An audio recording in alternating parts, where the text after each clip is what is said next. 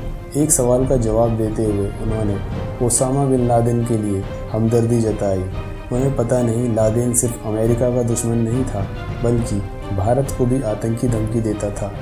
Laden के लिए हमदर्दी जताते हुए उन्हें अपना देश याद क्यों नहीं आया, इसलिए वतन परस्त मुस्लिम नाइक का विरोध करते हैं। नाइक कहते हैं मुसलमान अमन पसंद मतलब शाकाहारी जानवरों का मांस इसलिए खाते हैं ताकि उनका दिमाग अमन पसंद रहे। नाइक जी को बताना होगा कि शेर और बाघ भी अमन पसंद जानवरों को ही खाते हैं, तो वे क्यों अमन पसंद नहीं होते। उनके अनुसार मज़ारों पर मन्नत मांगना गैर इस्लामी है, तो आखिरकार मुसलमान लोग मन्नत मांगने कहाँ जाएंगे। 2 बीवियों के सवाल पर उत्तर देते हुए उन्होंने कहा, दुनिया में औरतों की संख्या मर्दों से ज़्यादा है, इसलिए हर मुसलमान आदमी 2 बीवियां रख सकता है। नाइक जी ये क्या कह गए। लगता है आपने कभी 6th क्लास की सोशल साइंस नहीं पढ़ी। बच्चा जानता है दुनिया में मर्द ज़्यादा है या औरत। फर्राटेदार इंग्लिश बोलने वाले जाकिर नाइक की पत्नी इस्लामिक फाउंडेशन की महिला विंग को चलाती है। उनके 2 बेटियां और 1 बेटा है, सभी पढ़ाई करते हैं। अब उनके आरोप और विवाद पर बात करते हैं। 1 जुलाई 2016 को हुए बांग्लादेश आतंकी हमले के पीछे जाकिर नाइक का नाम निकल कर आ रहा है। ऐसा माना जा रहा है वे इस्लाम धर्म के बहाने युवाओं को आतंक के लिए प्रेरित करते हैं। इनके धर्म प्रचार के नापाक मंशा पर यूके और कनाडा की पहले से ही नज़र थी, इसलिए उन्होंने 2010 में ही अपने देश में इनकी एंट्री पर बैन लगा दिया था। अब इन्हीं बातों को लेकर भारत में उनके खिलाफ कार्यवाही की मांग तेज हो गई है। गौरतलब है कि वे ओसामा बिन लादेन और ISIS को समर्थन देते हुए भी नजर आए हैं। ऐसे में भारत की सुरक्षा एजेंसियों का एक्टिव होना लाजमी है। फिलहाल जाकिर विदेश में है, पर स्वदेश आने पर NIA टीम उनके भाषणों को लेकर पूछताछ करेगी।